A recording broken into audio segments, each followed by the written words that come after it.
So I wanted to welcome everyone today to the Essential Spirituality YouTube channel, where my husband, Uday Shinde, and myself, Maryam Qadri, are blessed to be here with Noor Kyle and Mushtaq Ali, the founders of the Nine-Sided Circle, which is a really amazing esoteric school. And we're going to learn about their spiritual journeys and their work and find out how you can connect with them and benefit from their wisdom and knowledge. So thank you both for being here. It's a real pleasure to have you. Yes, thank you You so for much having for us. for inviting us to have this quality time with you guys, the four of us. That's quite unusual, but I think it's going to be lovely to spend this time together. Awesome. In the morning, I was thinking it's like a double date. Yeah, Mushtaq said that last night. It's very cool. Yeah. Oh, that's Kind of cool. fantastic. Yeah. So, Wonderful. so may I begin by asking you about your spiritual journeys, like individually, how did you begin like seeking, taking an interest in spirituality, and then how you found each other, came together and grew? Hmm. After What- you, Noor. Well, I mean, I think as many of us seekers role, I was interested in spirituality from a very young age. I grew up Methodist Christian. I was raised Methodist Christian, even though half my family was Irish Catholics. Mhm. For some reason, my parents didn't roll me into that environment, and so I grew up in a pretty progressive church setting, and I didn't realize how unique that was until later on. Wow. I think we had a gay youth group leader, who wasn't necessarily open, but he was a presence in our lives, who was a positive figure. And so that was pretty normal for me. And then later on, I had some questions about the the image of God in the church that I grew up in the sense that I really was craving discussions about oneness. I mean, even from, 12, 13, I was craving discussions about that. And although my church was full of wonderful people, we weren't the, you know, the talk about God was not necessarily about oneness and what we would call Tawhid, right? Right. And so I moved away from religion for some time. I um I had some experiences in my life that made me wonder if I would be welcome in religious settings because I discovered that I was falling in love with a girl at 16. And so that made me wonder, where am I going to be welcome? Yeah.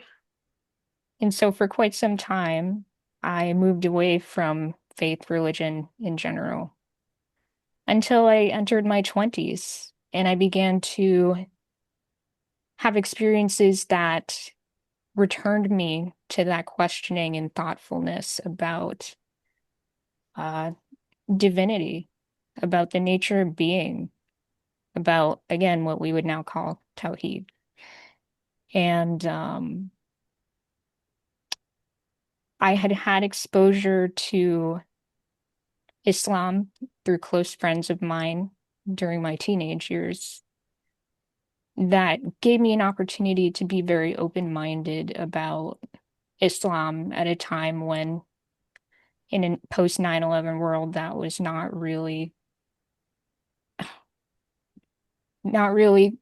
culturally normalized. Islam was still kind of very much the other. And it still is today, but to an extent that we're talking about that otherness more. Whereas then it was very much um, Muslims are the enemy, which was heartbreaking. And I felt there was something it was a very heavy burden to want to push back against that in a family and in a, white culture that I grew up in that was not on the same level. But when I went to college, I enrolled in the comparative religious studies program. And I had amazing professors who ultimately, without even realizing it, without intending it, changed my life. Wow. And one of those professors, um, I came to intuit was a Sufi. And we he was an amazing mentor and a Awesome. friend. And eventually I came to meet his sheikh, which is an integral part of my story with Mushtaq because we share that sheikh. MashaAllah. Uh, mashallah. Yeah. I mean, it took a number of years before Mushtaq and I became independently connected, but it was a sense of,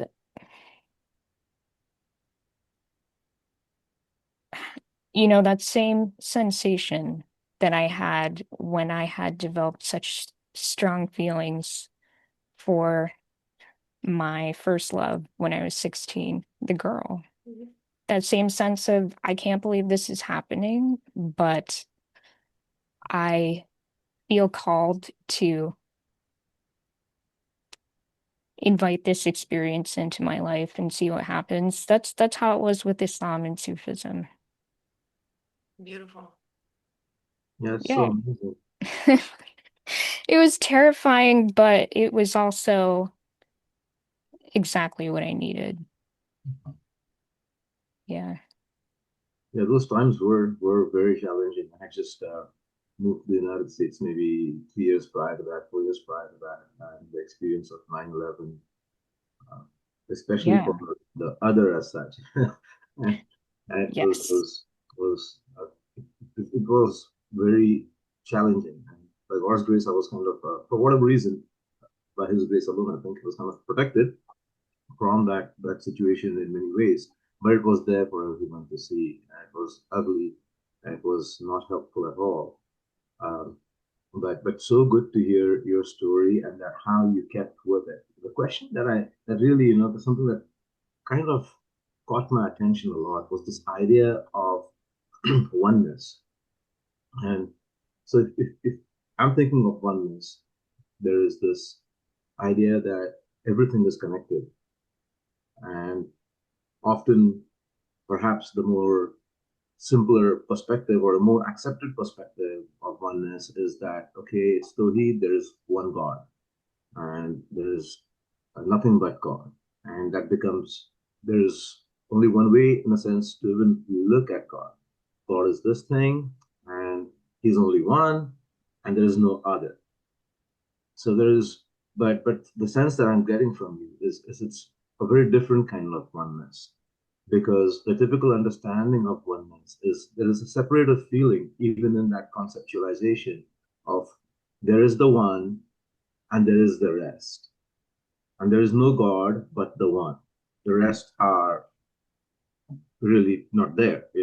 But the sense that I got from you is that there is oneness, and this is irrespective of there is no sense of the other whatsoever.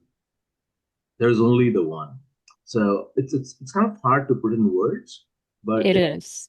it's I thought I sensed that when you were expressing it. It's a much more profound way of looking at oneness than just typically the oneness that we normally tend to hear. Perhaps that's commonly understood as well in the mainstream. Absolutely. Yes. And I also believe that, within oneness, the emergence of all the beautiful forms in which oneness expresses itself, that's also important. That's also the other side of the same coin. And I'm glad that you picked up on that nuance because that nuance of this sense of oneness being deeper than just the stereotype of the straight path, and there is no acceptable deviation from this sense of strict mono-dimensional envisioning, understanding, practice of relationship with the divine. And it is hard to talk about. It is hard to put words to that, which is why I had to, fall back on the terms that Sufis are familiar with. Yeah, Yeah, thank you. absolutely. Thank you. That was a very good explanation of it. It's very, very delicate. And it's like you Yes, put it across, the idea that the oneness expresses itself in many forms is so beautiful. thank So you. thank you.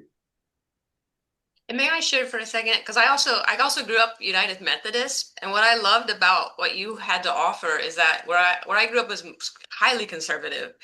And so I know that the United Methodist actually was, my mom would say this because we're long time United Methodist, that I guess the hierarchy of it, she'd always say, is more liberal progressive.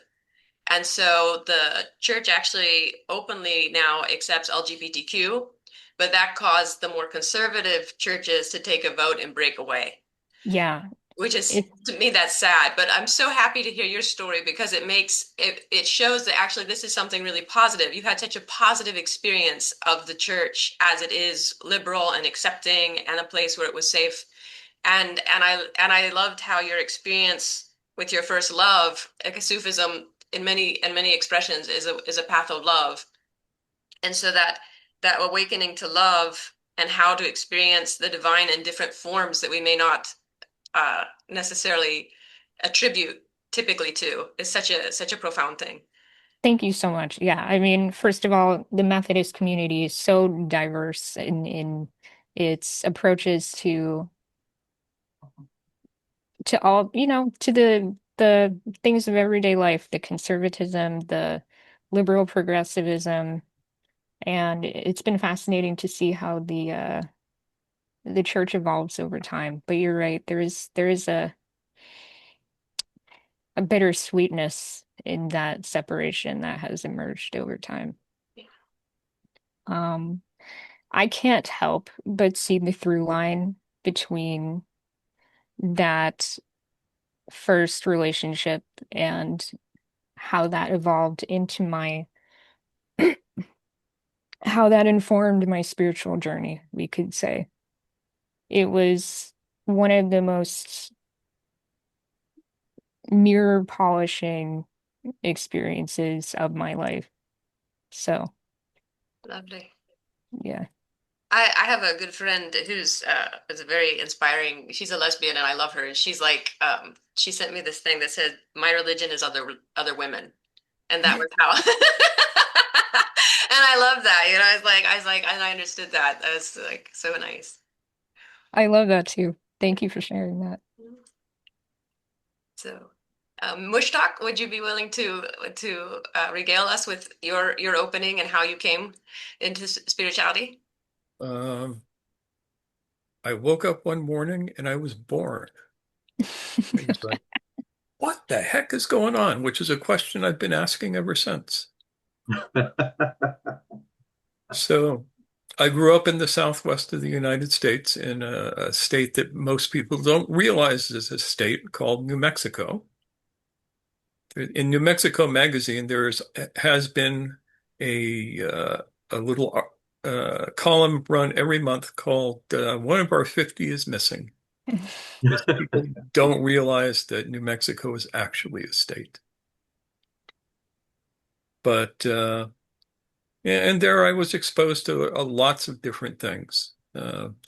My religiously, my mother's side of the family was Church of Sweden, which is a form of Lutheranism. And on my father's side, it was Roman Catholic and Native American Church.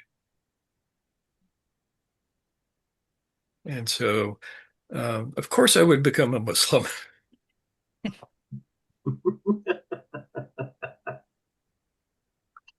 Uh,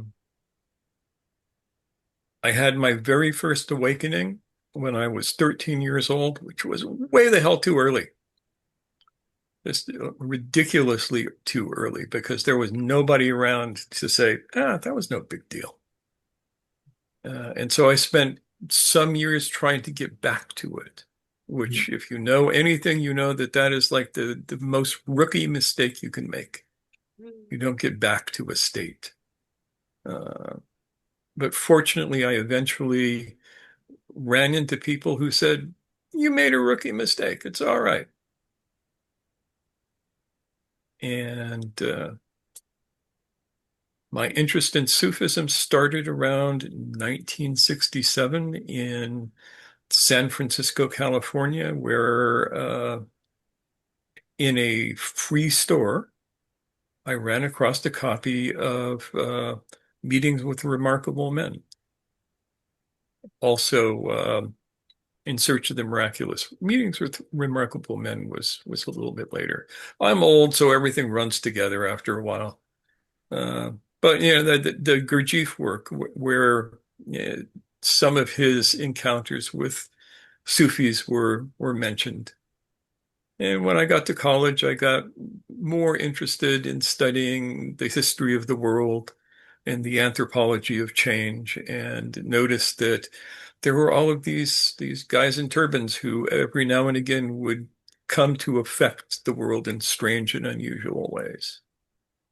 You know, mathematics, chemistry, optics, all of this kind of stuff coming up out of Al-Andalus, and things like that that got me really curious. So one day, after saving up all of my money for 2 years, I hopped on a plane and started out in Marrakesh, Okay. traveled across North Africa to Egypt, then up through Israel and Jordan and Lebanon, looking for Sufis. Looked everywhere for them.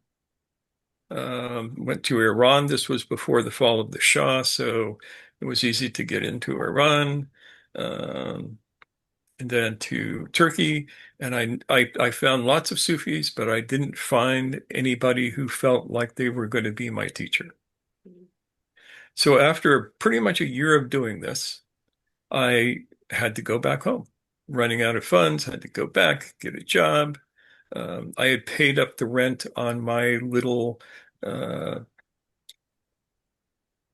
of hard to describe it, a tiny house up in the Santa Cruz Mountains, which I rented for $80 a month. So I paid for a year of that so I'd have a home when I got back. Uh, and I got back and I was there for about a week. And in the local free paper, which is called the Good Times, there was a personal ad that said, Sufi teacher in the area for 1 week, accepting interviews. Turned out this guy was literally down the road from me, on the same road. And he'd come all the way from Iran to work with his students there. I ended up becoming his student for as long as he was alive. And that's kind of how it all started. And I laugh to this very day at the serendipity of having to travel around the world and come back and find him literally a mile from my house. So that's my story, basically. I've always been weird, and I think the world is, you can only see it through weird eyes.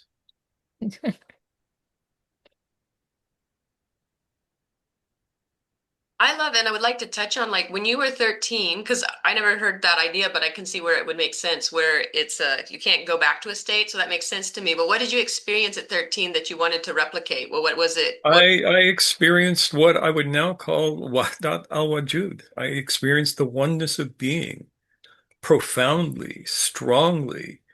uh, being able to see simultaneously through the eyes of everything, including the trees and the rocks. Wow. Yeah.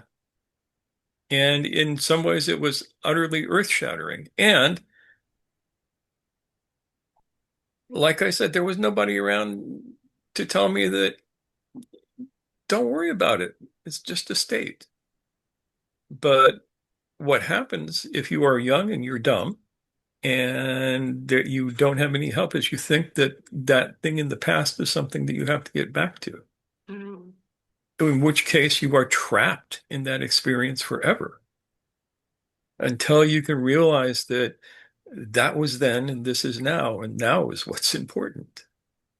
And so it took a few years until I was probably, well, yeah, 19, 20 before I began talking with people who had some sense and could help point me in the right direction. That's amazing. Um, I just wanted to follow up on that actually.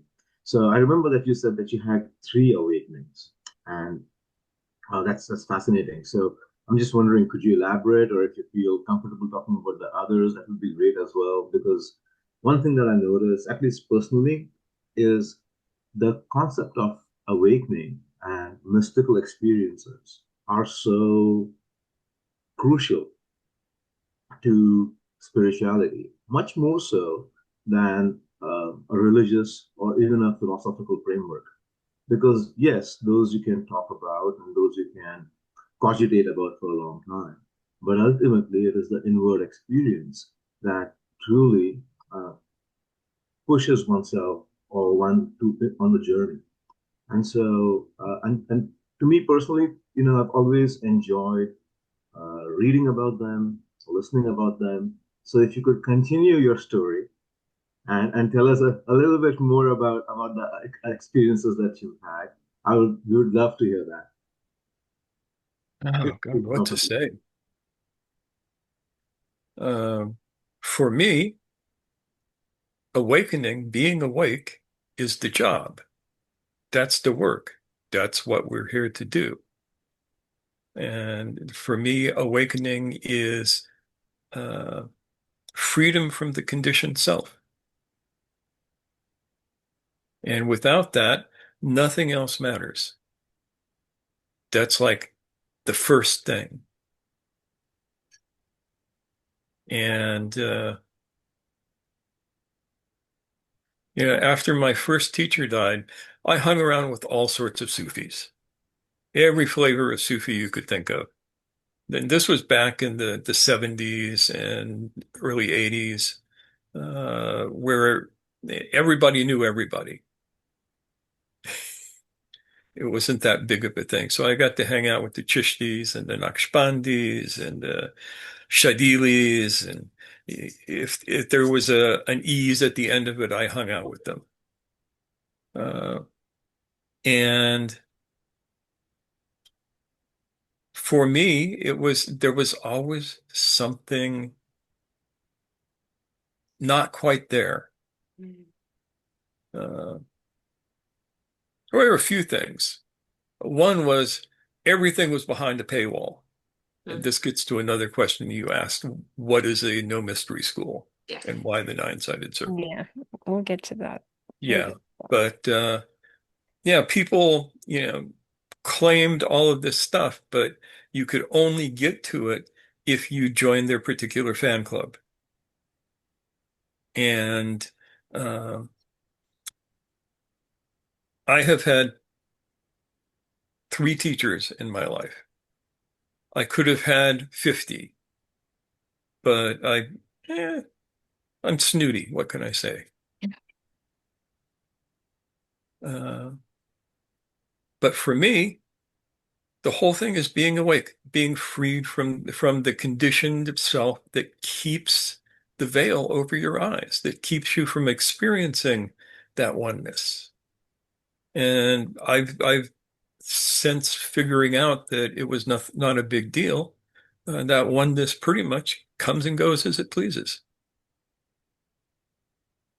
So rather than saying there's some big experience I had, everybody can have a big experience.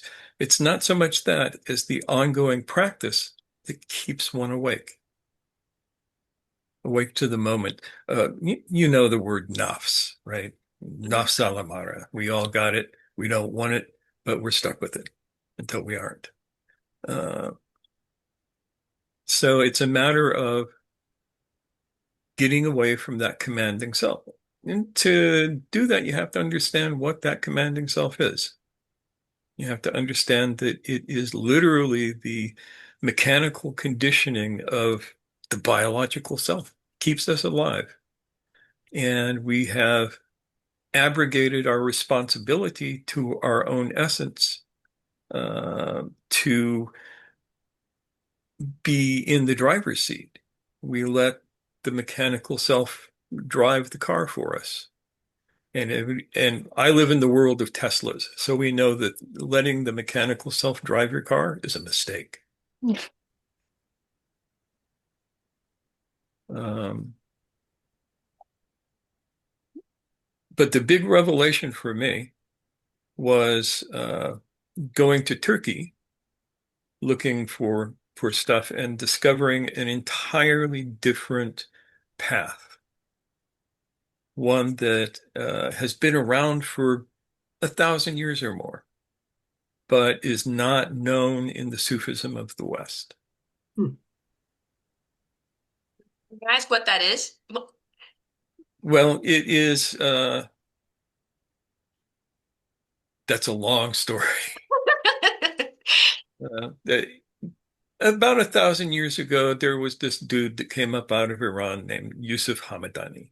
Okay. And he came with uh, 11 students and moved from Hamadan, which actually went from Hamadan to um, Baghdad, and from Baghdad, he and his students moved to Bukhara, which is in Central Asia.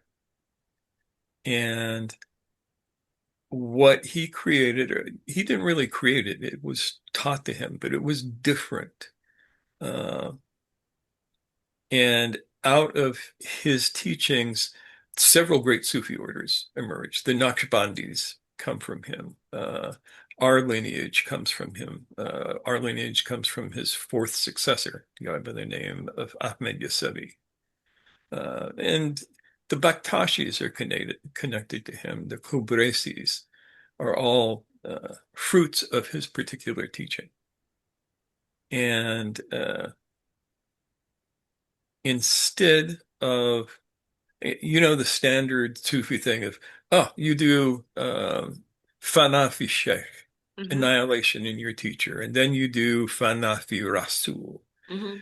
and then you do fana fi pir somewhere in there, and then finally you do fana fillah. You become annihilated in God. Now, this lineage, our lineage, says, no, you could probably do that and maybe you'll get somewhere. Who knows? I'm not going to Right. criticize, but we do it differently. And our fana has nothing to do with people. Wow. Okay. Yeah. Yeah. So there's one that we don't even need to go into, the first one, because we don't view it as true fana. But the first one is where you realize that the world has nothing for you, that uh, you are just it's all a game, and that's not something that we need. Uh,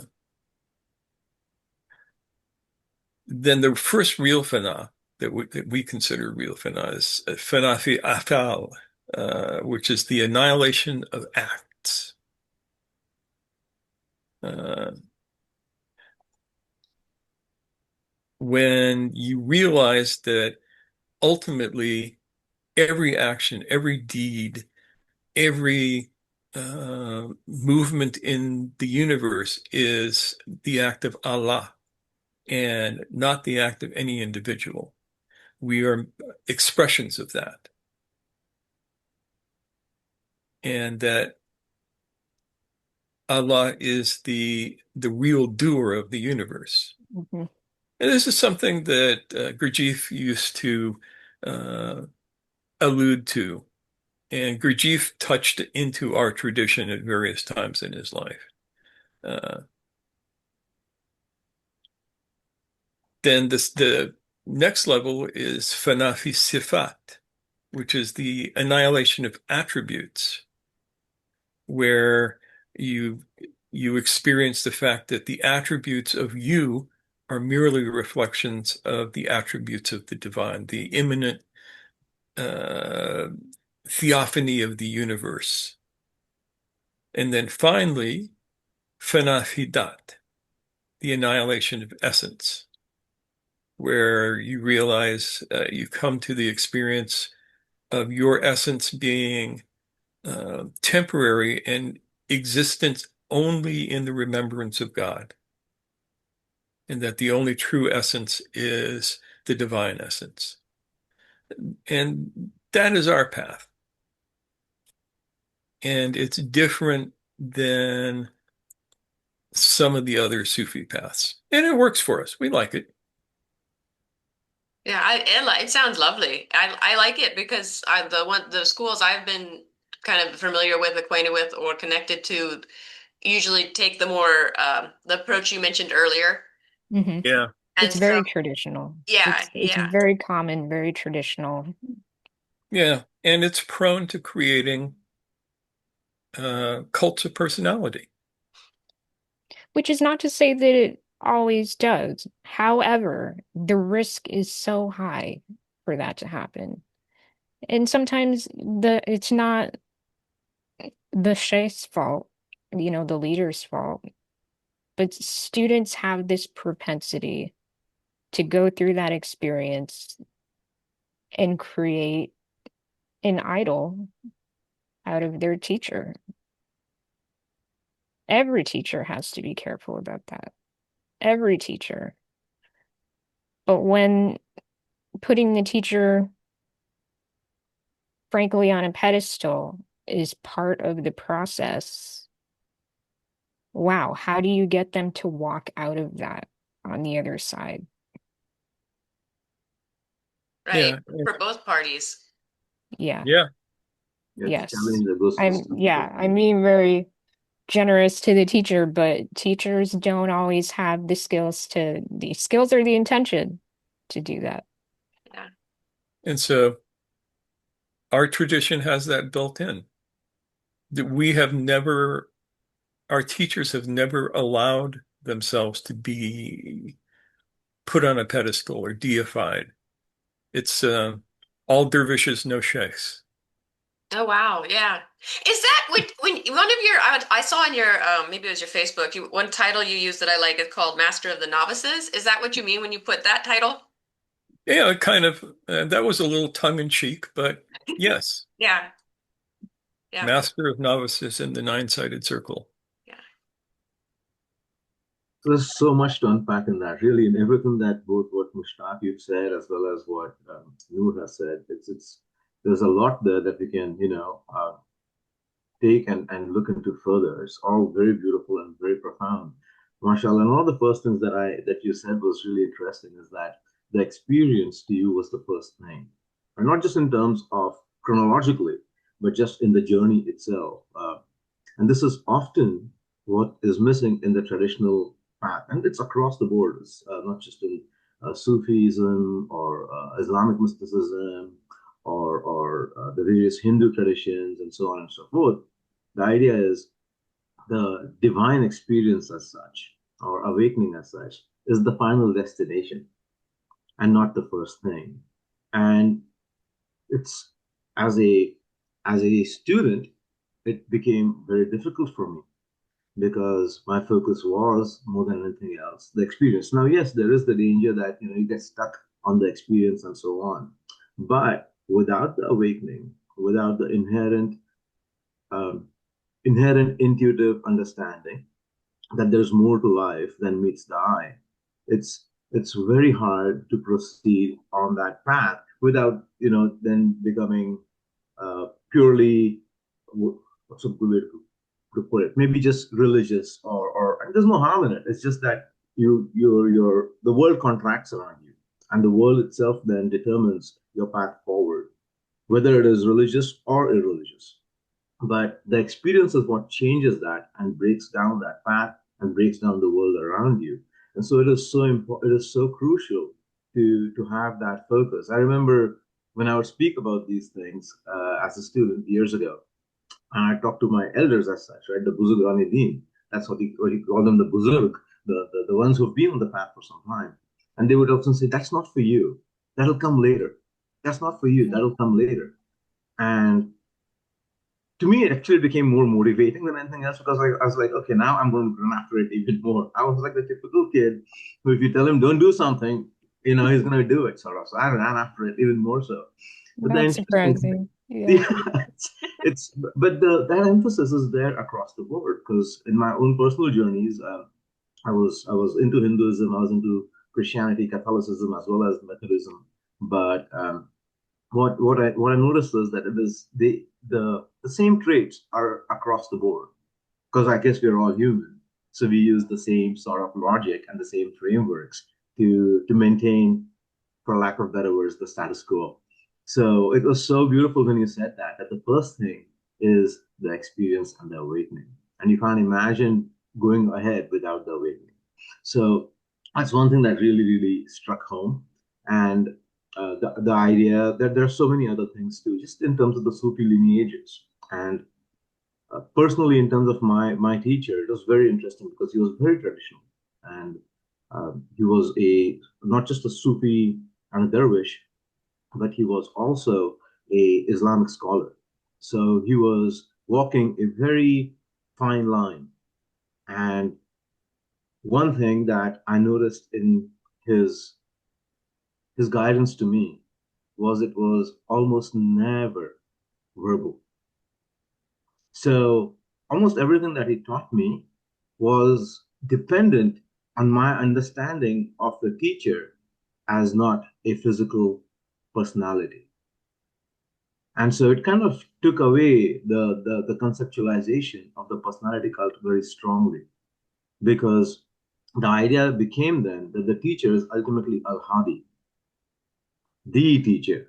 And so my own physical teacher was an expression of that great attribute.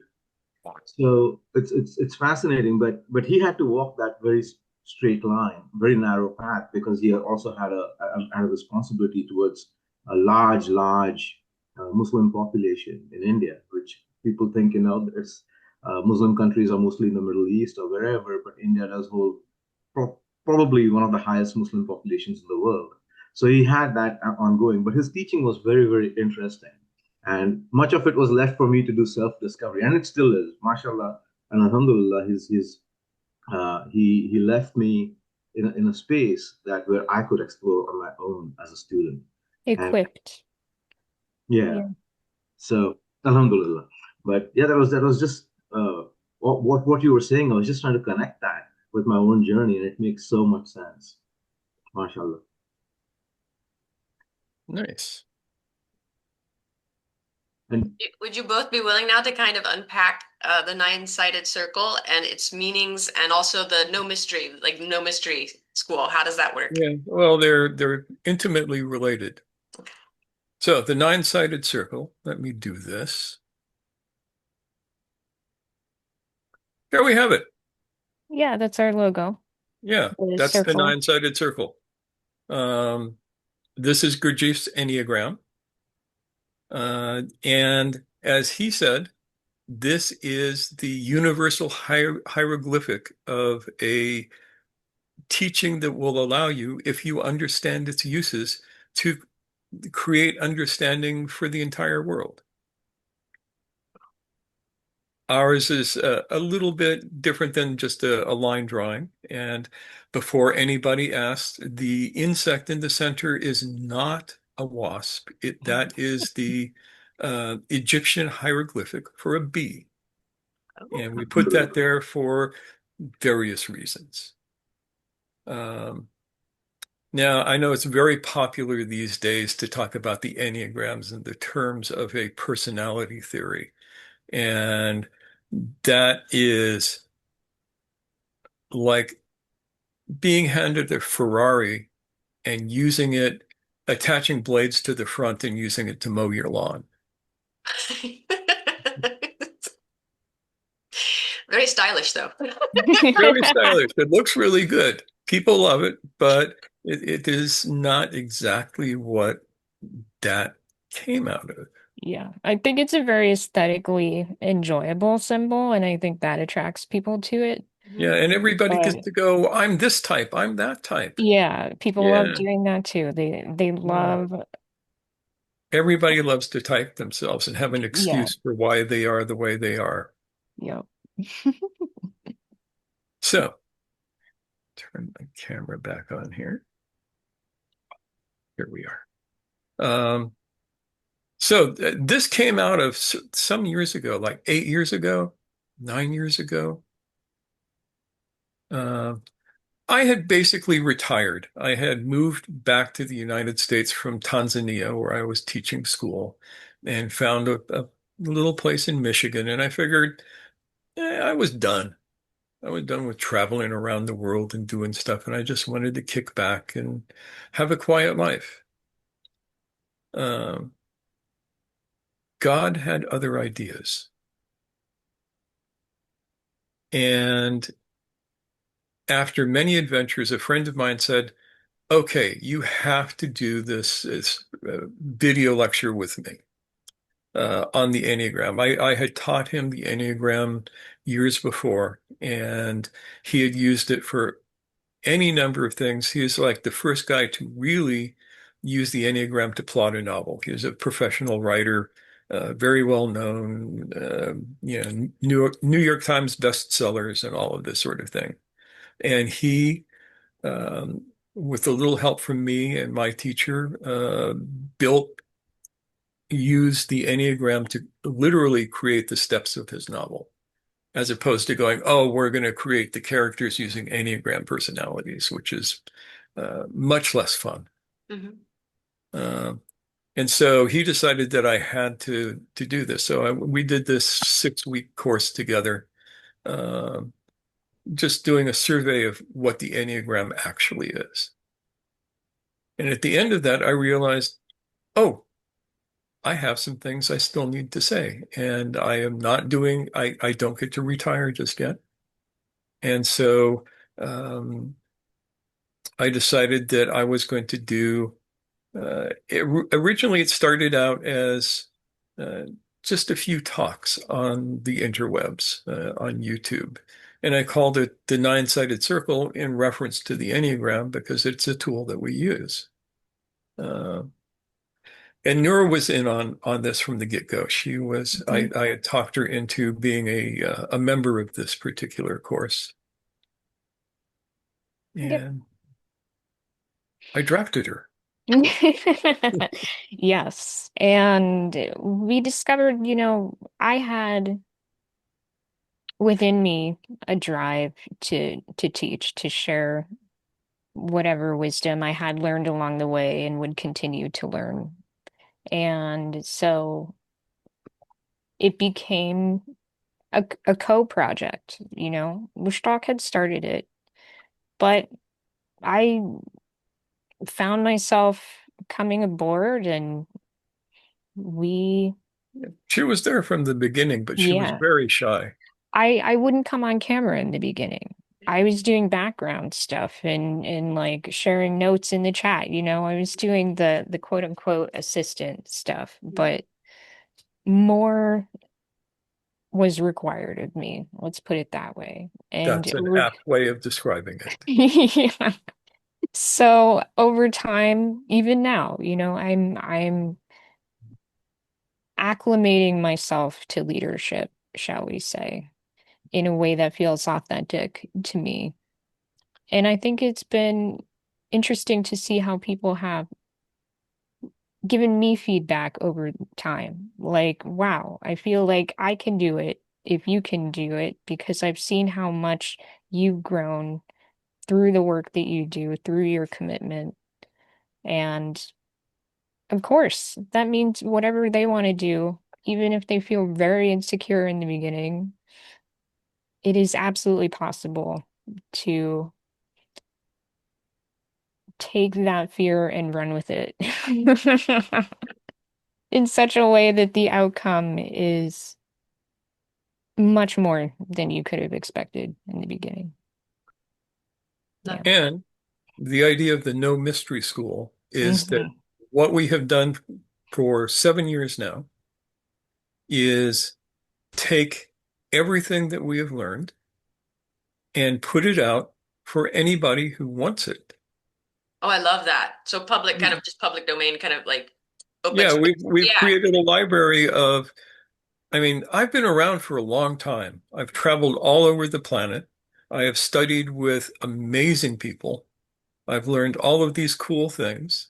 Uh, I have been blessed by having in my consideration some of the best teachers ever, and they taught me cool stuff. And um, it doesn't need to be behind a paywall, especially now. The world is in a terrible place. Right. We're totally messed up. And what we need is the tools to wake up from the nightmare that we've created for ourselves. Yeah. And most of those tools are behind a paywall. And that can no longer stand. So we have taken all of the tools that a person can use, most of which are, we have ordered them in the level of safety of use, Okay. and put them out there so that anybody, they don't have to join our social club. They can just go and watch a video, teach themselves the practice from it, and do it. And who knows, maybe they'll be the next Buddha. Wow. Yeah. I just really love that for a number of reasons personally, because our first Uday and I have like you and Noor, Uday and I have a common spiritual guide in Babuji. Um, he blessed our marriage and he gave me the Muslim name I have, and like he was a central figure in our life until his passing. And then for me, I felt the need to continue learning and to continue finding teachers and learning. Mhm. And even after his passing, he guided me to a new spiritual order and a new teacher. But in that spiritual order, there are some extraordinary, lovely people. And I received the guidance I needed, but at the same time, I also experienced like what you're describing, like those elements in especially Western Sufism, perhaps more, but even I'm sure in parts of the East, where you have the paywall, where, and I even wrote to a senior person and I shared that, like, why is everything so mystical? Like, things that Mm, shouldn't be mystical are mystical, and they actually need to be transparent for the welfare and safety of the murids, like the students.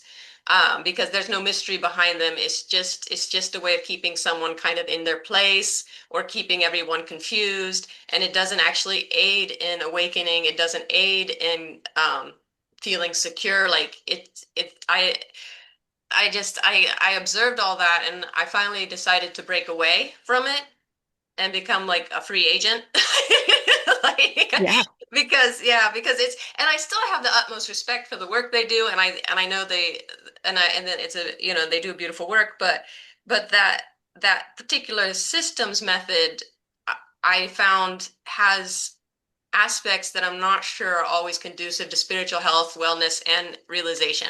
And I really appreciate what you're doing and how you're sharing that and how demystifying where it needs to be and allowing the freedom to, um, for those who want to, like you said, become a Buddha. Like who knows, right? So like they can apply the practice, and it's their sincerity and love that will take it where it needs to go. Yes. And it is a little bit interesting how people respond to that phrase. I find that some people who are more, mystical, experientially inclined, they want the tasting, as it were. Hmm. They want the special sauce of spiritual highs. Hmm. And maybe they come to us thinking, well, are you saying that that's not there? Are you saying that that's bad? Like, what if I want that? And I would say our response to that is that it's all contextual. As Mushtaq and I, and probably both of you, it sounds like, you can have the tasting, you can have that spiritual high, that emotional high, but can you understand that it in itself is not it? Mhm. That's not the goal. Not if you're really trying to get through all of the baggage of ego, of this fantasy of who you are or this nightmare of who you are, and really recognize the doer, the agent, as the one behind all of this, behind all of the masks, and the masks themselves, actually. That's all the one. And so the no mystery idea becomes kind of a nudge to people or a way of prodding them to consider this attachment to peak experience. And sometimes I think in my head, because I have to think about how do I describe our school to people. Sometimes, depending on the person, I'll say it's a no mystery school. Yeah. Yeah, because that is a phrase. That's a cliche of the mystery school, right? Mhm. So I understand why Mushtaq came up with this pithy phrase of the no mystery school, which I love. But just to give people a sense of our approach, Mhm. I like to give them that phrase of the no mystery school. Yeah. Yeah. Lovely. That is so valuable, though, right? The idea of making these tools accessible to everyone, because it seems like the spirit of our times, or at least for the last 300 odd years, has just been one of economic aggrandizement. I can understand that coming from a past, perhaps, that was very resource challenged, and it continues to be that to some extent. But I think Yes. now the time has truly come for changing that paradigm, and what you're doing is so beautiful because it's just a step in that direction. So my teacher would say that he would never charge anyone anything. It was a clear reflection of a dervish lifestyle where everything comes from the idea is fatwal hai, right? The grace of the unseen. And that's in some ways to me that became the mark of a master because you don't uh, depend on anything and you don't hanker for resources.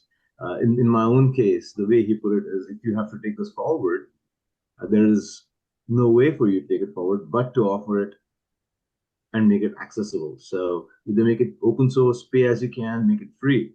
Because obviously he didn't charge me anything, so I have no business charging anything for what he taught me. Having said that, um, there's two aspects to it. One is you either completely go in that direction, and if you're a person who has a family and who has a lot of responsibilities, that Right. is something that weighs on you. So what answer do we have? Well, the answer is hold a job. That's what my teacher said. Well, that's why you're going to go ahead and get a career. Then you can do your career, but you can do this. But if you make this your entirely your career, then I can understand the compulsion or the motivation to put a paywall there. And so that's it's very rare. It's a very rare circumstance where people don't have paywalls, but at the same time pursue it as the one and only goal in life. And Yeah, so we found a slightly different way to approach that. that's amazing. Uh, and uh, I've been lucky because most of my life I could be a wandering dervish, having no attachments to anything other than my teacher who would send me places. It's like, they like you in Australia. Go over and spend a little time there with these people. They like you in Tanzania. Go there and teach school for a while. That sort of thing. Uh, and it was easy to do.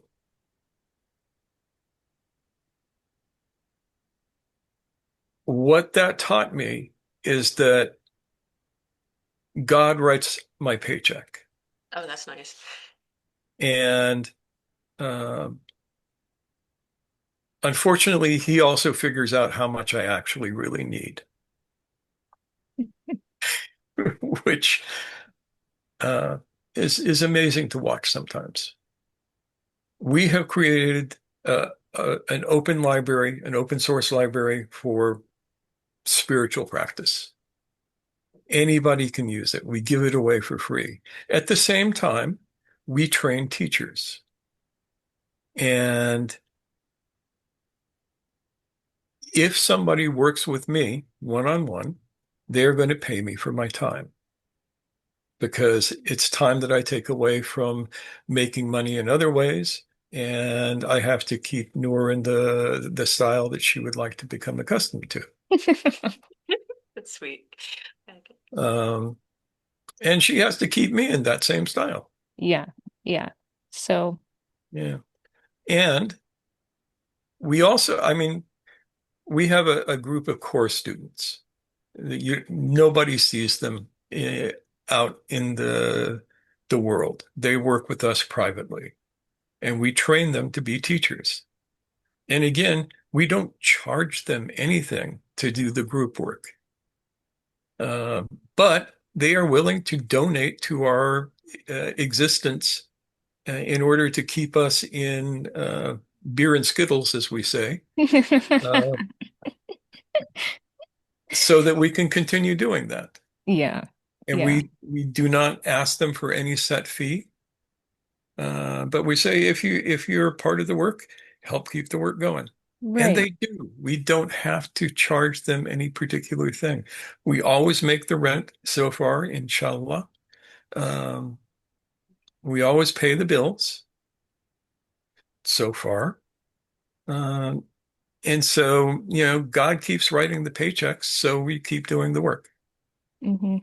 Yeah. And we do invite donations in the sense that we want people to feel that they're part of this, that they have,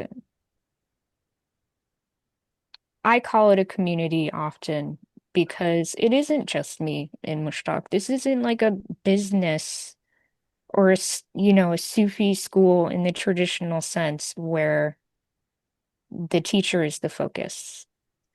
It really has to be something where everyone has the opportunity to feel like they're part of this process. They're part of the unfolding of the work. And it's also important for folks to understand that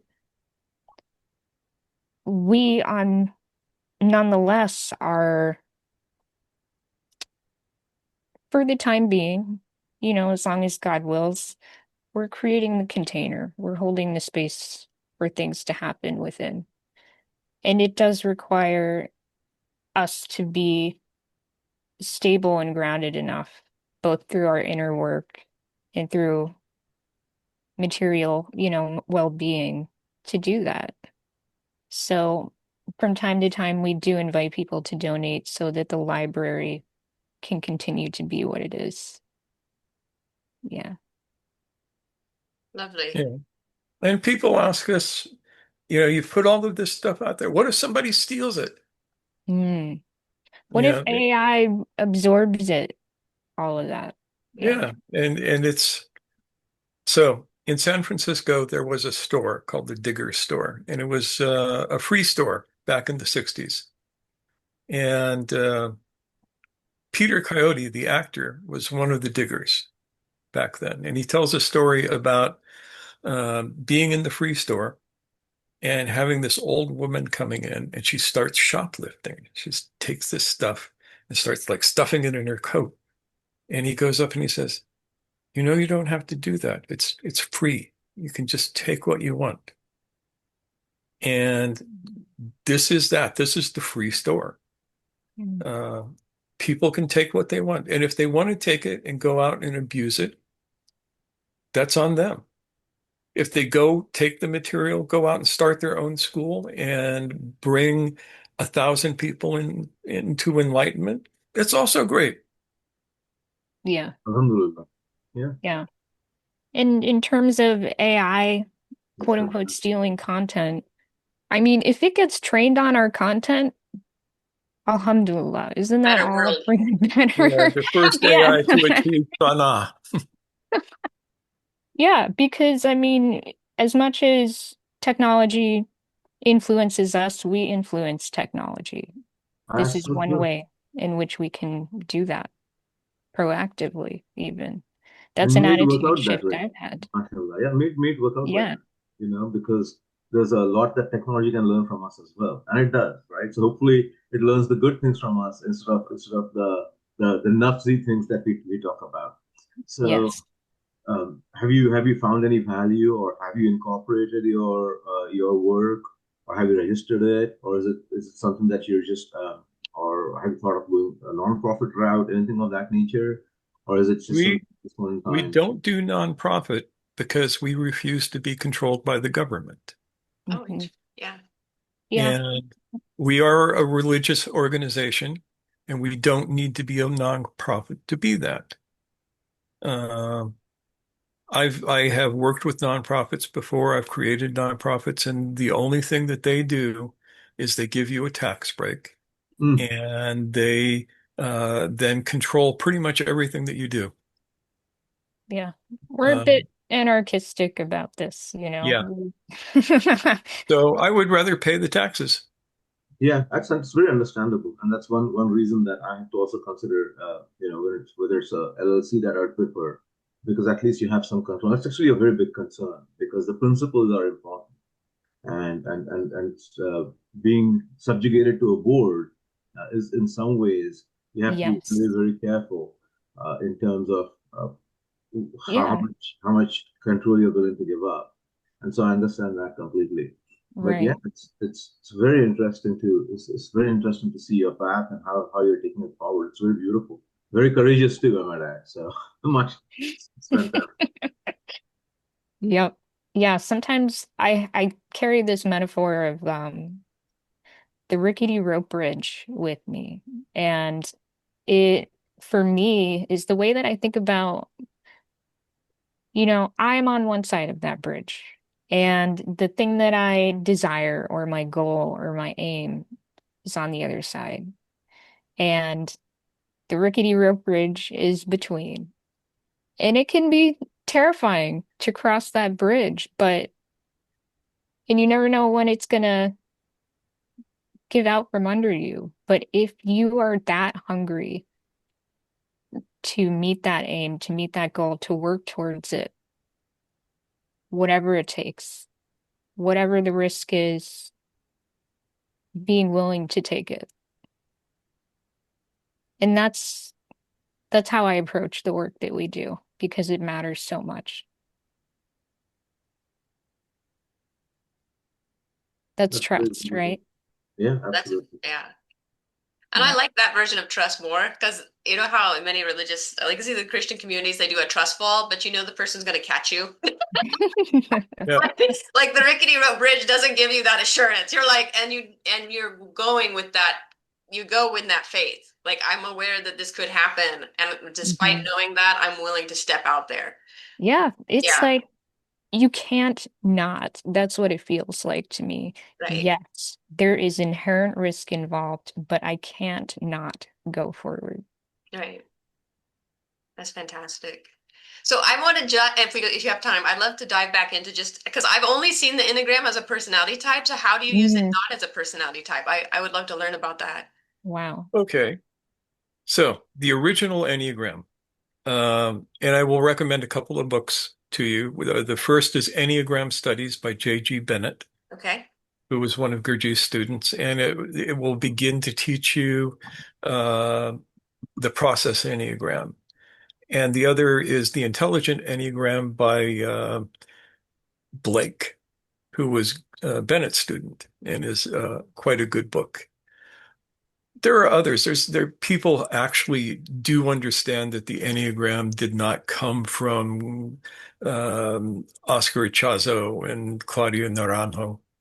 Uh, Those are big names in the personality field for like yeah, origins. Yeah. yeah. So, uh, what the Enneagram is a pre-electronic computer for understanding process.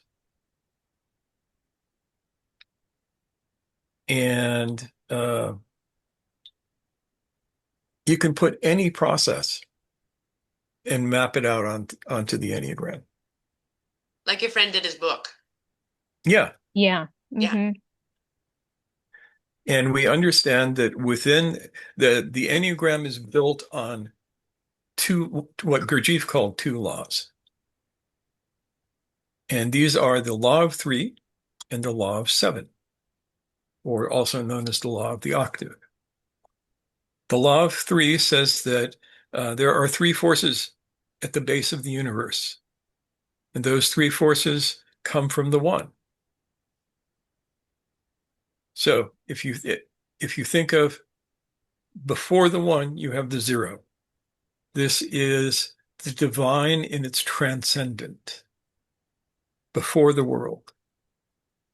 The first emanation from the transcendent to the immanent creates the three, because you go 0, 1, 2, 3.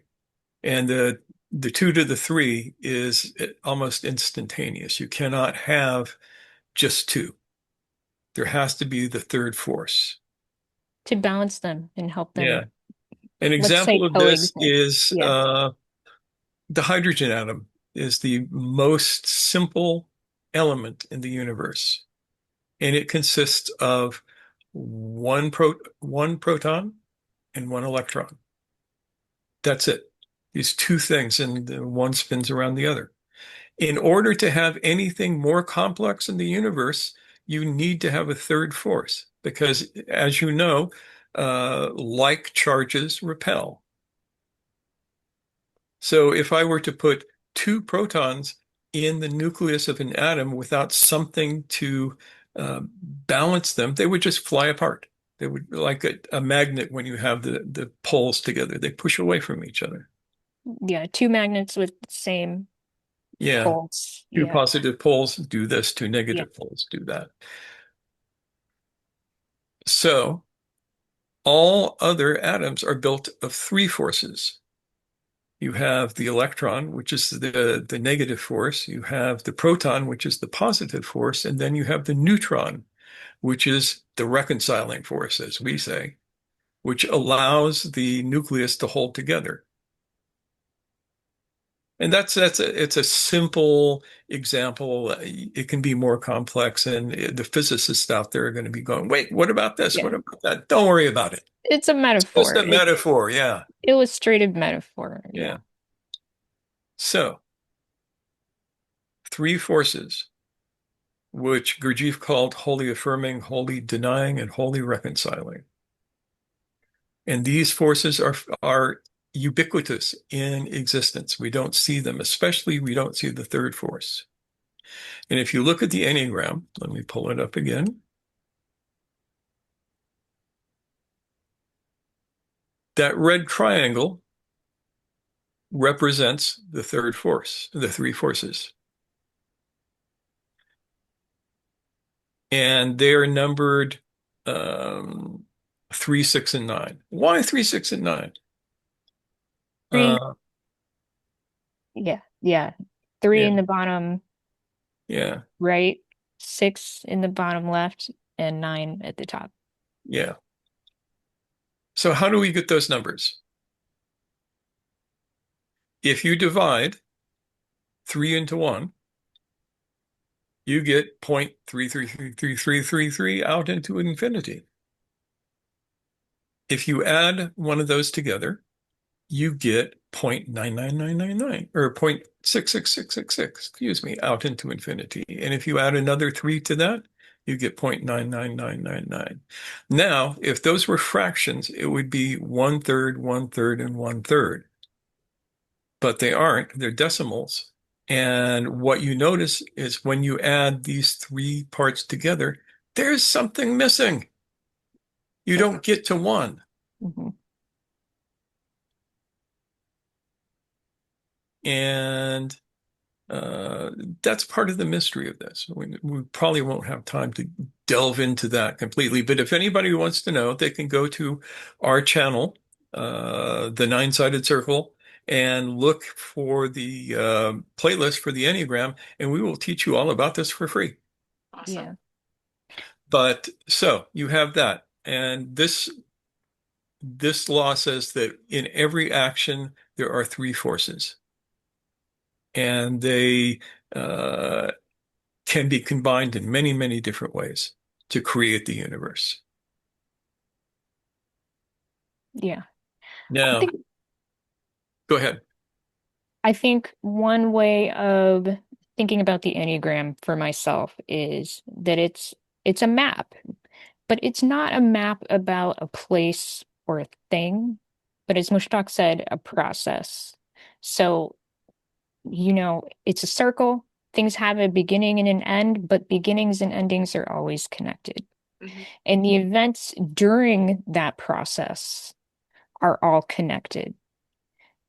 In the Enneagram, as you can see, there's a circle, then there are these geometric lines on the inside, and then there's the triangle. All of these things give you a sense of how all of the parts, events, people, places, things that participate in a process are connected to each other. Yeah. And so those green lines there, they represent the octave.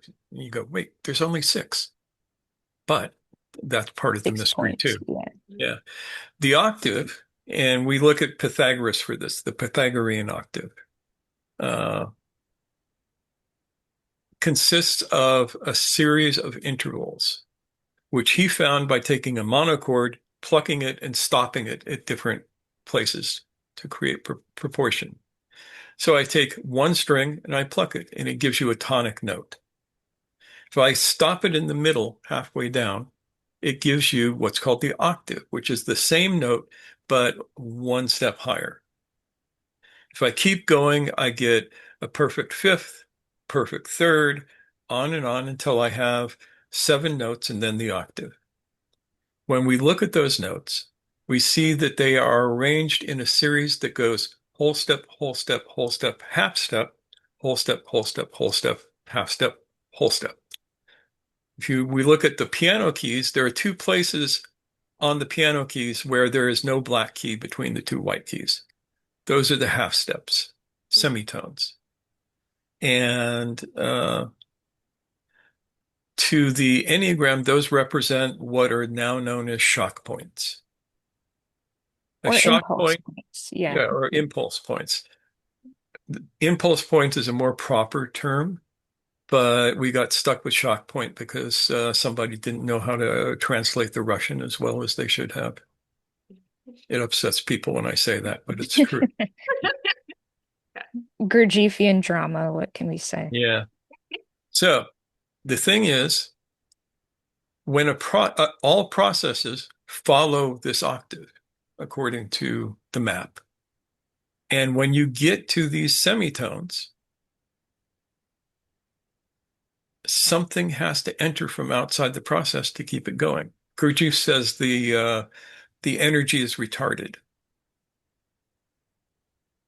and so the classic example of this, and the one that I learned from Mr. Bennett, was the Enneagram of the kitchen. Very simple, easy, um, And classic, and classic. Yeah, because it because has go ahead. it does have ties to our tradition in interesting ways. So that's Yeah, part of this too. But yeah. So the thing is, if you take seven and you divide it into one, it gives you 0.7 142,857, 142,857, 142,857, 142,857, on into infinity, a recurring decimal. And that is the movement of the Enneagram. The green lines go from 1 to 4 to 2 to 8 to 5 to 7 and back to 1. And that is the pattern of the octave. You can look at the triangle and go, okay, here's the shock points. And there's several different ways to read the Enneagram. I'm going to tell you one way, and then somebody's going to jump on and go, yeah, but Ouspensky said you can do it this way. And yes, he did, because you can do it more than one way. This is a universal symbol. So we're going to look at the kitchen real quick. I'm going to go through it real fast. Point 1, the kitchen is ready for work. Everything is in its place. Everything's clean. So this is the first on Yeah. the top right. It's like 1 o'clock green dot on the circle. Point 2 is the kitchen at work. This is where the staff comes in and they start pulling out everything that they're going to need to cook the meal. And this is the Enneagram actually of cooking the meal. Point 3 is the first shock. And this is called food enters. Food enters from a different process, from the process of growing the food, picking the food, shipping the food, getting it to the warehouse and getting it to you. So this is the bottom right triangle corner. Yeah. So food enters. If the food does not enter, there is no meal. If the wrong food enters, there is no meal. So this process has to bring in something from the outside. This tells us that this is an open system, not a closed system. If you know anything about systems. 4, which is down below that triangle, is the kitchen preparing the food. You chop the food, you put the ingredients together, you put everything that needs to be in the mixing bowl and it's all ready to go. Down the middle, from 9 to in between 4 and 5, is a hidden line called the equator. When you cross that equator, you cannot uncross it. So right now at 4, you have the elements of food. When you cross the equator, you begin cooking the food. And if you cook, you know that you cannot uncook the food. Yeah. The equator goes right down the vertical middle, if you know. So and that it separates, and there's reasons for why this looks the way it does. And that gap between 4 and 5 tells you something. And so yes. the food cooks. Yes. So now we're at point 4, which, if I'm not mistaken, is at the bottom part of the circle with the green lines touch the circle. Yes. Right? And the equator is going vertically and not horizontally, as you typically look at a globe and you see. Okay. It splits it in half so that you have 2 mirrored sides. So you have a left and a right hemisphere. Yeah. So top and bottom. Okay. Yeah, I should have done up diagrams so we could put them up. I don't think we thought we would get into this. Yeah, this is so it's a little technical, but it's fun. Yeah, as you go from 4 to 5, which is the next green point, the food is cooking. Irrevocable changes begin to appear. 5 is known in the business as the point of most work. In the Enneagram of human beings, this is often called the dark night of the soul. This is where stuff happens. This is where the real work is done. The food is cooked. When the food is perfectly cooked, you hit the next Enneagram point, which is point 6. And point 6 is where the community enters.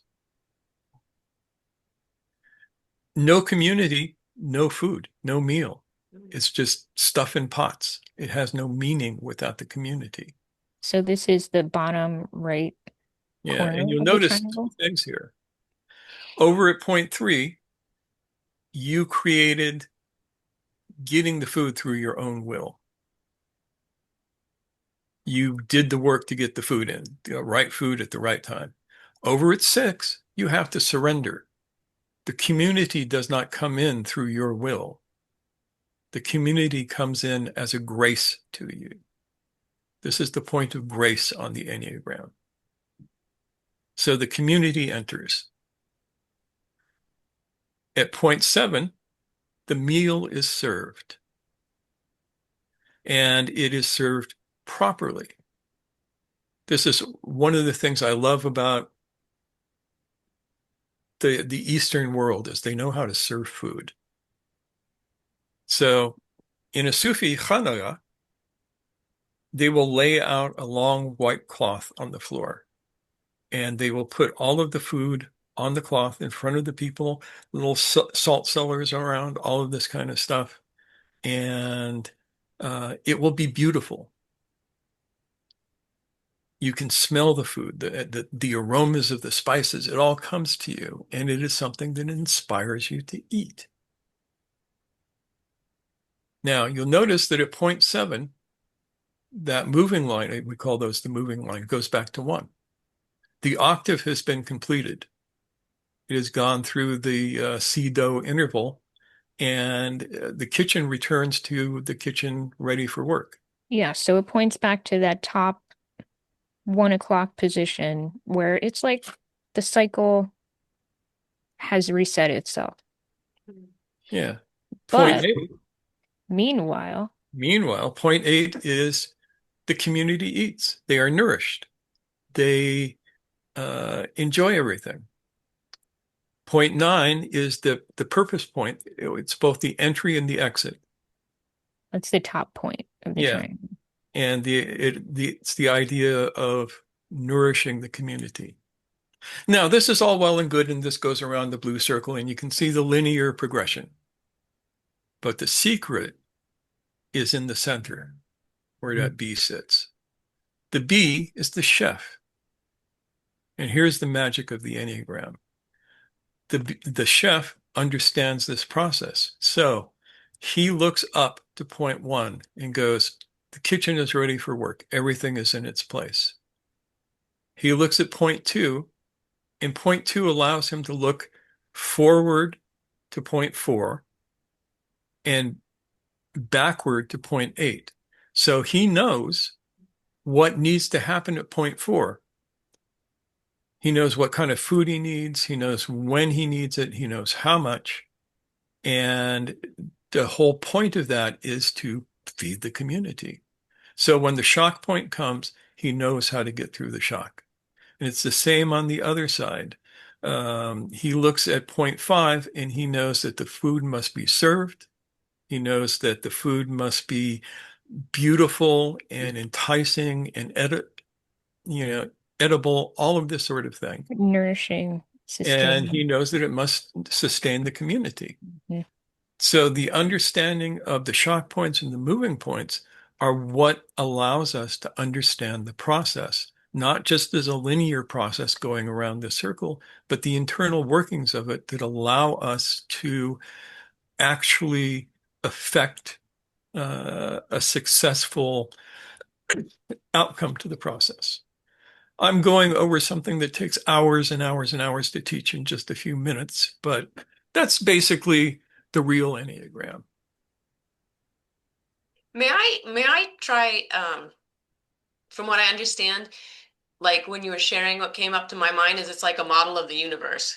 So like, Yes. yeah, Yes. he represents God or reality, and reality knows where everything is and how everything works. And reality knows as it's working through those points. It knows that there will be certain impulses, we'll call this acts, that shock, that certain acts will occur, which are fundamental and essential to the whole and the working of the whole.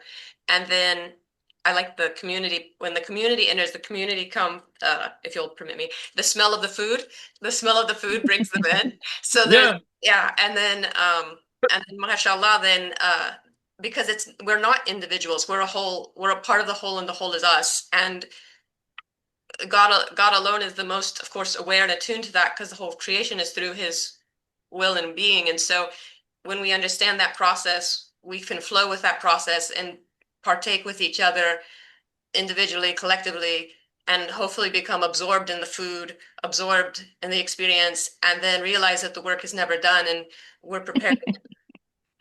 Yes. And I always like to mention that once we understand that, we can expand our view to imagine that this is a fractal diagram, meaning not only do you have enneagrams that are touching on all of these points one way or another outside of it, enneagrams on enneagrams, Yeah.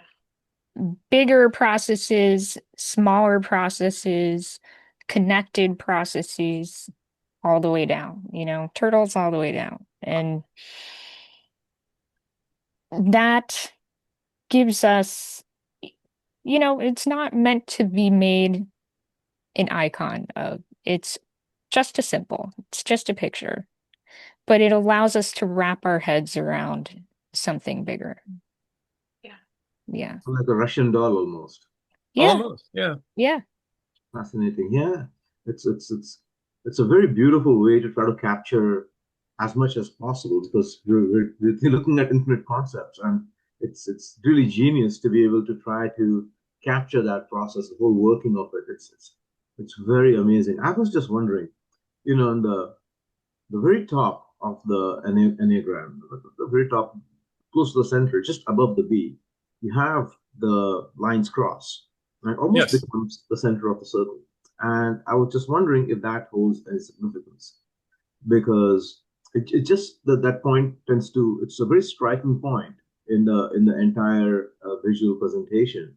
And I just wonder if you have any thoughts about that specific point, where the lines, it forms Yeah. like almost a square, or rather, a cross, Yeah. center of the process. Every point where the lines cross have a meaning. Uh, this gets, we get way out in the weeds with this, and I end up quoting Sefer Yetzirah, which describes exactly this process. But we may have to save that for another time. Yeah, But understandable.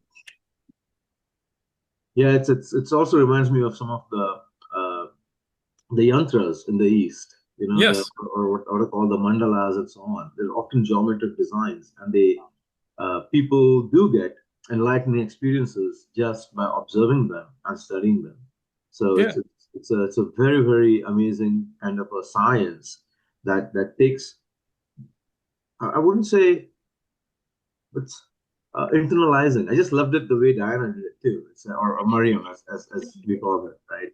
I still hold her with her original name, but I will occasionally refer to her by her Sufi name as well. So yeah, it's very, very beautiful. MashaAllah. so every process in the universe can be mapped onto this. And it's just a model. And the model predates Gurdjieff, though I think the symbol is specifically Gurdjieff. Hmm. Before him, the most common Enneagram was Pythagoras's Tetractys, which is a series of 10 dots formed into a triangle. Yeah. Looks like a triangle pyramid. Yeah, and you can plot everything that the Enneagram does on that symbol. Right, which kind of is similar to the Merkaba as well, right? In Yeah, some ways, because you have the pyramid intersecting another pyramid, and then you get the Star of David through it as well. It's very fascinating, and it's also the Sri Yantra. So in the East, perhaps the most popular yantra is called the Sri Yantra in India, and it's like a series of triangles upon triangles upon triangles, intersecting each other vertically mostly, and they form this very elaborate tetrahedron kind of structure. So it's fascinating. When I was looking at the Enneagram, that I was, those different setups, also sort of frameworks or models, also immediately came to mind. And that's why I understand why you say that it predates Gurdjieff in so many ways as well. Yeah. Yeah. I mean, one thing that I found handy about this as a tool is that it helps people think beyond themselves. It helps them realize that there is a need for, as Mushtaq said, both will and grace. And how can we,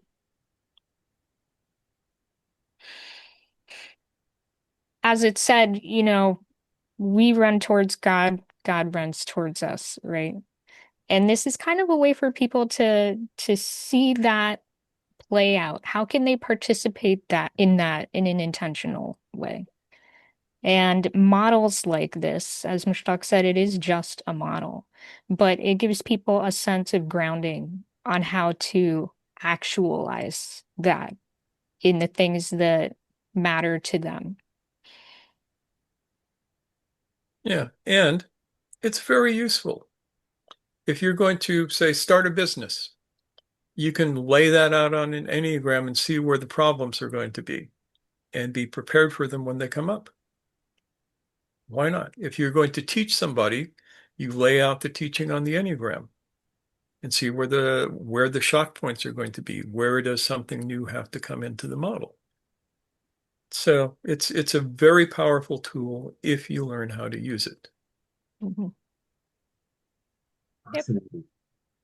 And creating a personality system out of it is not the way to use it.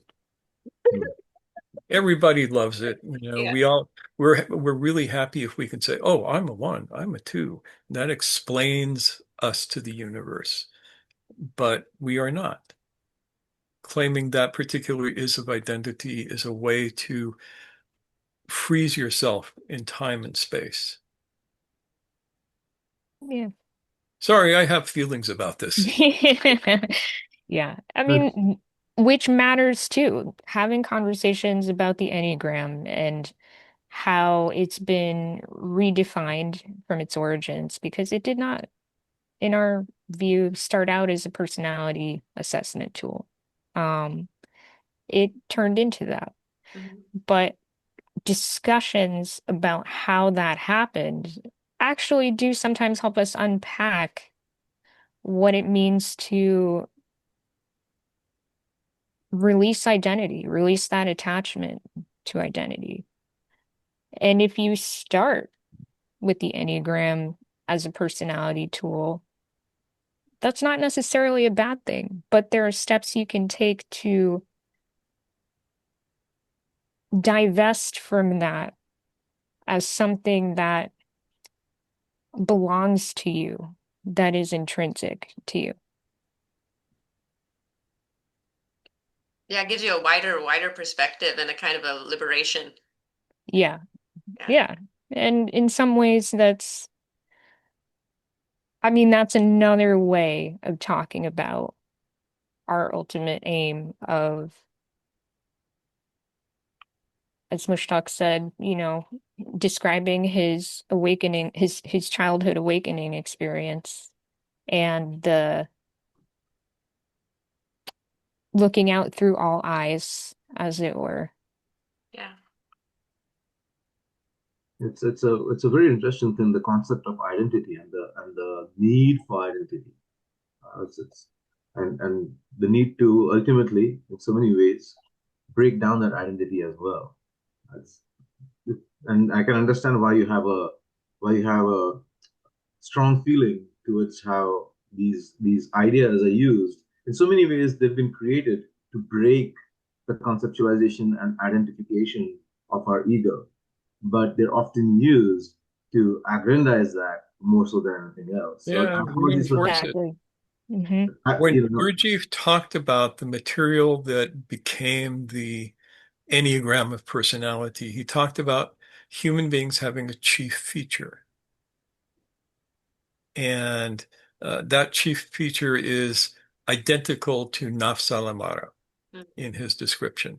Yeah. That it was Gurdjieff, more like that rather yeah, than yeah. And types per and the se. chief feature, or he also called it early on the chief fault, Mm, because he wanted to make sure that people understood that this was not a positive thing.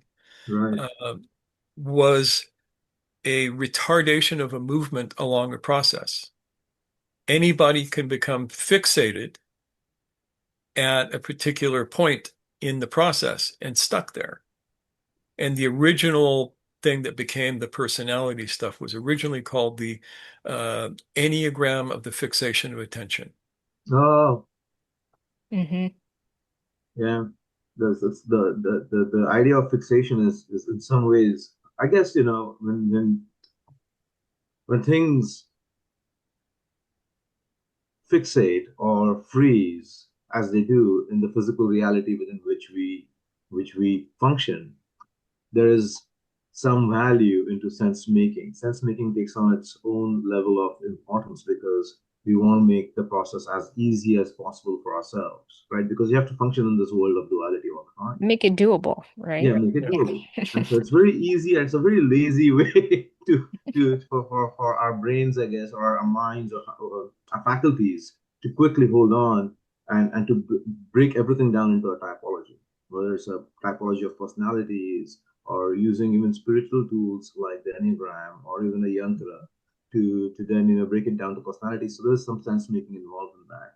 But this is in so many ways to break the cult of personality, and even at an individual and a personal level, and to grow out of that and to keep it moving as such. It's very amazing that the constant give and take between these forces. It seems like Mm, thank you for that. Yeah. very beautiful. Yeah. I mean, another thing that is challenging about our work is that we don't talk about killing the ego. Okay. At times, we even talk about befriending it, giving it a job, giving it a role that suits the work meant to be done by the ego, which is to keep this body alive, Hmm. breathing, sleeping, eating, intimacy, oxytocin connections, all of those things that are embodied. We're not trying to get rid of those things, to stifle them, to denigrate them. But when that part of us makes the more complicated choices, reacting instead of responding, for example, um, those are the things that we try to bring more bring more presence and attentiveness to. Yeah, we have to remember that what we call the ego developed at a time when we had to react very, very quickly if we wanted to live. You're Yes. walking through the jungle and you hear the crack of a stick behind you. You don't have time to think about, oh, I wonder what that means. Because if you do, you get eaten. So the ego, the mechanical self, jumps. It does whatever it thinks is going to make you survive. And if it's successful, it continues to do that. Survival. Yeah. Survival, yes. And it's a very valuable trait. When you drive your car, you don't drive your car from your essence. You drive your car from that mechanical self that can react at speeds that your thinking cannot. Thinking, feeling, yeah, Yeah. nope. Yeah, having a feeling about changing lanes is not productive. So uh, when the nafs is in its proper place, it is an incredibly useful tool for keeping Mhm. us alive. And so we don't want to kill it. Even God doesn't want to kill it. Mm. It's there Yeah, for a reason. Yeah. yeah. When uh, when a dervish experiences fana, my teacher described it like this. He says, "All right, God comes down. You've done the work. He annihilates your ego. Now, you have about 3 minutes to live because without that ego, your body stops working. So what does God do? He gives you a new ego. and he builds it from his attributes rather than the funky rusted attributes that you've been using. And so you still have that ego. It's just new and improved. Inshallah. Inshallah. Yes. Very beautiful. Kind of brings us down to the old Sufi maxim, to live in the world, but not to be of it. Exactly. Very beautiful. And that having the new ego is baka. It is the subsistence within the divine, because then you become the pure reflection of the divine attributes. Indeed. Yeah. We're all still working on that one.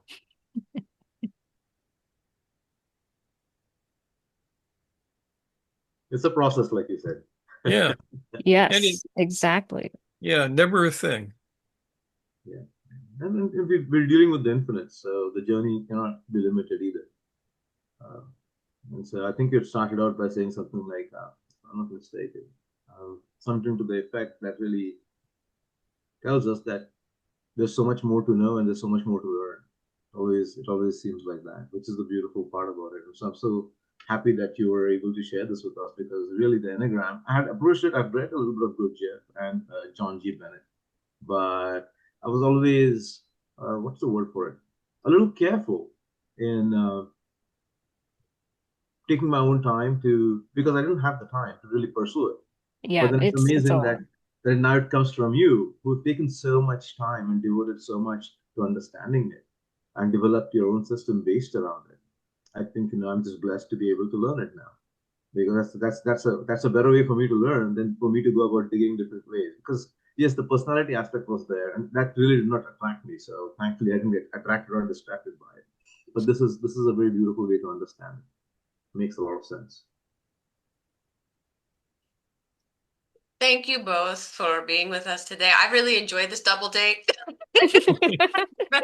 And now we're going to have to do it again, where we ask you guys a bunch of questions. Yeah. That'd be super fun. Yeah. That'd be so fun. We should just, you're both based in California, right? Yeah.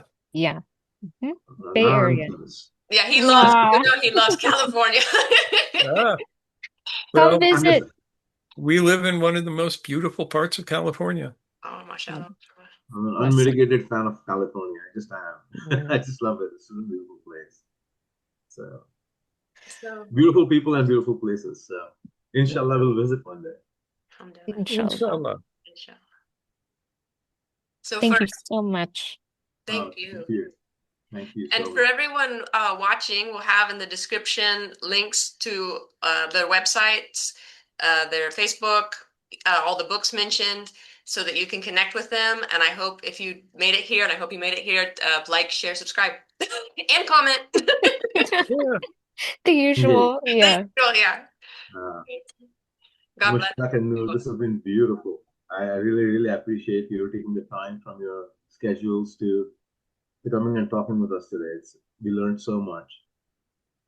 Thank you. It's a pleasure. Thank you. Thank you so much. Yeah. And we can do it again. Yeah, we have all manner of questions for you. Okay. I would love to just engage and just talk without even this the whole recording and YouTube. Just to be able to engage with you would be a pleasure and a privilege. Thank you. We actually do that. We are social creatures whenever possible. Yes.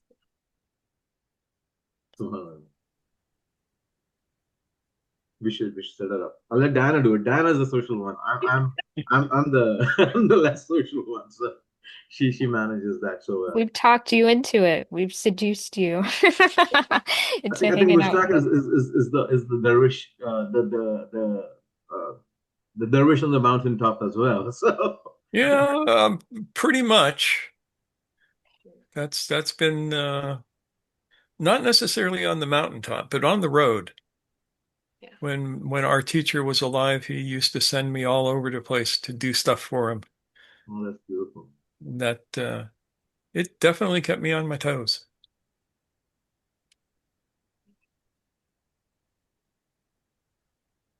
It's nice when the feminine manages everything and the masculine just sits back. Not in a way that it's in a sense that we're just kind of sitting back and not doing anything as such. But I think it just is more effective.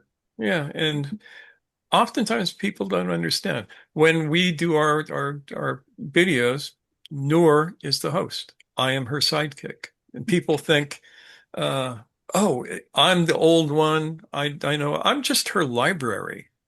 She's the boss. I agreed 100%. Agreed 100%. And I think that's what they call Reet or a natural law. Rita, that's what they call it in the Hindu perspective. Is the feminine is the one that's always active, and mashallah, she's the one who creates. So yeah, so very grateful for Maryam, for Diana for doing what she does, and for all of you for being here. Subhanallah. Yes. Thank you so much. Thank you. All right. Good night. Allah Hafiz.